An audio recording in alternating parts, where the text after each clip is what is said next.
Hello everyone, it's Path.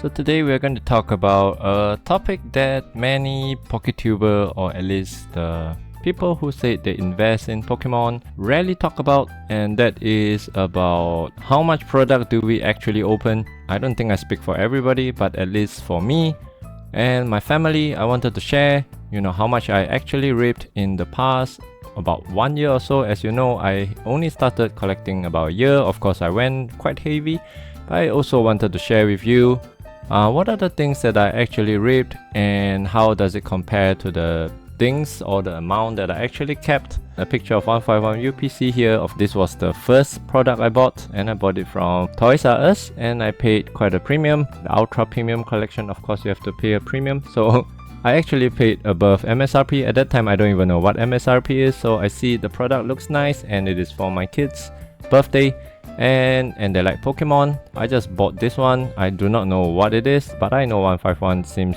nice. I know about 151, I know this is new, and so I bought them and we rip it open immediately. It was fun. Yeah, so I just kept this photo here, but I got too lazy when making this video, so I just kept it as that, and I don't intend to make the video too long. I always say that, but it always ends up more than 15 minutes. So this time I'm always trying to keep it under 10 minutes, but let's go. So what you're going to see here is that I'm going to go through the things that I actually ripped in the past 1 year in English and also Japanese. I just realized there's a small little mistake. Okay, there we go. What you saw on top here are English products, and at the bottom are Japanese. So as you can see, I actually ripped mostly ETB in English because booster boxes are just too expensive.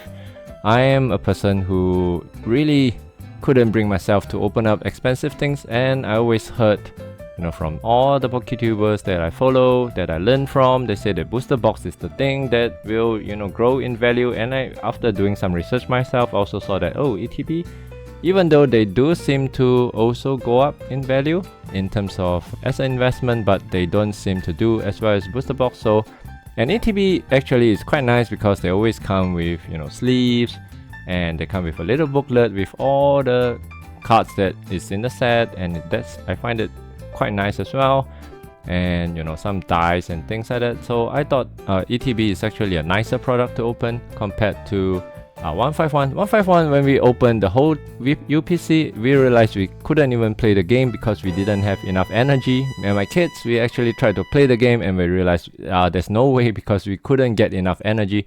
And if you open up a ETB, actually it's a lot easier because they always come with a big fat stack of energy, which will pretty much ensure you have enough cards. But you have other problem because you may not have enough cards to build a deck, or maybe 2 decks to play against each other, so that's a different kind of problem.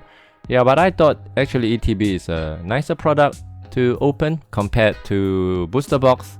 If you are not chasing the cards, if you're not chasing value, ETB is way more fun. That's what I thought. So here you can see that after UPC for 151, I also bought quite a lot of ETB. Actually, I wanted to just have one of each of the things. And Obsidian Flame, I opened it right before they shot up in value. I thought Obsidian Flame should be one of the worst product out there because the value set values are, as I was told by many of the PokeTubers, they said you just look at the set value, and Obsidian Flame is so bad compared to even Stellar Crown or even the base set. So I thought and I know that they have a nice promo in there, and so I just opened it up, and yeah, that's my only Obsidian Flame ETB, and now I have no more. Surging Spark, I opened it because I wanted to try to see whether I can catch a Pikachu. I told you, I also showed it quite a few times that I'm actually a Pikachu collector, but no luck there. Pokemon Go, I think, was the luckiest rip we have. We actually put a Mewtwo V.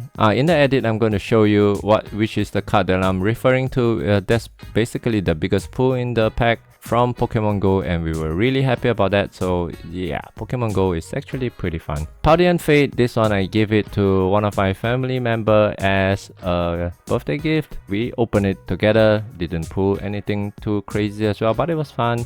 Of course, last but not least, Black Bolt Binder Collection. This is the most recent rip. We opened it up, we got an AR out of 5 packs, and that's pretty nice. I said I wanted to show you a video, but actually there's nothing too much to shout home about, so I thought it would be quite lame if I do that, so maybe let's not. Of course, we also open up some loose packs here and there, maybe as a gift, or you know, some weekends it's just too bored. My kids were asking me, Daddy, can we open up some packs? Maybe I'll just pick one or two, let's open them together, have a pack battle. So yeah, that's the thing we do in the family. And of course, in the Japanese side, I opened 2 boxes of Terrestrial Festival. The cost price here is the cost price I paid. Right now, the price of course may not be the same, and if I bought it at the current price, probably I will not open 2 boxes. So I think the difference in the way I do this is that if I know that I bought in at a good price, I'm quite willing to open them. I'm okay with the cost. But if the price has already shot up, like for example, Powder and Fake ETB right now, if you ask me, am I still going to give this to my family?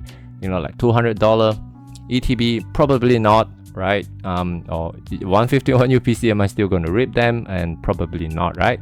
But when it was just released and the price was good, when I got them, I'm more than willing to rip them. You know, 151 Japanese booster, I ripped one. Shiny Treasure, 1 or 2, I think probably 2, I cannot remember. Let's just keep it at 1, not much difference there. Super Electric Breaker, this is actually the MSRP from Pokémon Center Japan. If you buy them, buy from them directly when it was still available. Now you can't even get them from Pokémon Center anymore as a full box. Actually quite a lot of loose packs in Japan because they are pretty affordable.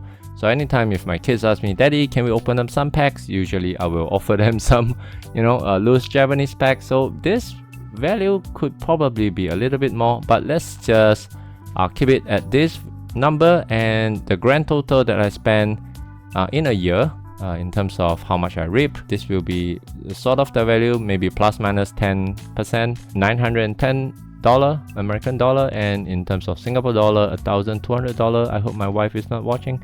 So that's the amount. But if my wife continue watching after this, probably she will feel that it's alright, because I'm also going to show you what does you know, the amount that I rip compared to how much I actually put into the hobby, and how much at the current moment, how much value we are looking at. And actually I thought maybe I should add one more. So while I was editing the video, I thought of another ratio that is quite interesting, because just now we said that the amount that I rip compared to the profit that I made is about 3%. And actually, in other words, we can also say that if, let's say, my collection stop growing at the moment, and you know, everything stays stagnant, and if I sell everything at market, of course we know it's not going to be at market, but just bear with me. Let's say if I really manage to realize all this profit, you know, air quote, and actually if I just continue to rip like how I rip in the past 1 year, that means I can use this profit to continue and rip for the next 32 years without actually using any of the cost that I spent in the collection and all. Because if I really sell off all this based on the market value, I would have recovered all the costs plus the profit if I use it to rip, you know, at the same rate every year. But $900 a year, I can continue to rip for the next 32 years, you know, without worrying too much. Of course, we all know that the current market price is not going to be similar to this, but we all know that it is possible, and it definitely will happen that they will go back to something similar to the price that we have. In fact, Black Bolt's Binder collection, I got it actually pretty close to market value. Of course, I think it is above MSRP in Singapore as well, but at least it's not too far off. And it is not a stretch to say that even at this market, it is still possible to get things close to MSRP or even below if you know who to talk to. But yeah, this is another interesting ratio I thought I could share. And I think if you are prudent, if you really rip what you can afford and within your means, I think this is very, very achievable. And I always remember people saying, collector and investor, they said that, oh, I'm buying and saving up all these things, and I'm trying to make a profit because this will sustain my habit or my hobby in Pokemon, in collecting, and also to rip products. And I think looking at this number, I think it does have some meaning to this. So if you are someone who is looking into ripping product regularly, so this is probably one of the reasons you can consider why people actually invest, because it's not just about the money itself. Of course, money is a big thing, but of course it also sustains our habit in our hobby in ripping more products and without feeling too guilty, to support the family and things like that. A lot of people will say, oh, I cannot keep anything sealed at all because anything that comes into my hand, into the house, is going to be ripped. Those I would say are pure collector or hobbyists, but as a collector or as an investor, this number should be pretty close to 100%, or maybe for some people, it's if they are only looking at the monetary value and purely as an investment, probably it's going to be really 100%. They don't rip anything at all. But as an investor collector like myself, I still enjoy keeping. I have a few binders, I have a few collections I'm going with. I think this number is pretty good, especially considering if I put in a lot and the return is pretty high. Even 3% is considered quite alright. I mean, I spend this amount in a year. Is this a lot? To some people, maybe not, but to me, I think it's pretty high. It's considering, this is a hobby and I usually do not sell. Actually, I have never, maybe once I have sold singles, but that is more to flip rather than, something I rip and I sold it. So I'm really not a single investor or seller. So the amount that I rip is almost all in either my bulk boxes or in my binder. So this is about $100 every month in Singapore. So I probably I won't consider this a very high amount, but it could easily been a lot worse, right? Seeing all the boxes lying around under my bed and in the cabinet and everywhere, I could easily just open a box and it's going to be like $100 gone. So what I'm trying to say is that this really takes discipline. If you're going around telling other people that you're an investor in Pokemon, then I hope that your number is probably close to this, or at least less than 5%, because on a bad year, S&P usually returns maybe 10%. So if you are telling me that you are ripping about 10% of whatever you invest, if we are not talking about Pokemon, not in a bull market, you are probably ripping all your returns, right? And your investment probably won't be doing much. So I think a healthy amount is probably anything less than 5% is good. If you can do this, maybe less than 3%, I think it's even better. So my suggestion is, rip the things that are when they're still affordable, and make sure you have the expensive things. You really have to put it out of sight. Don't look at them at all. Do not be tempted by them.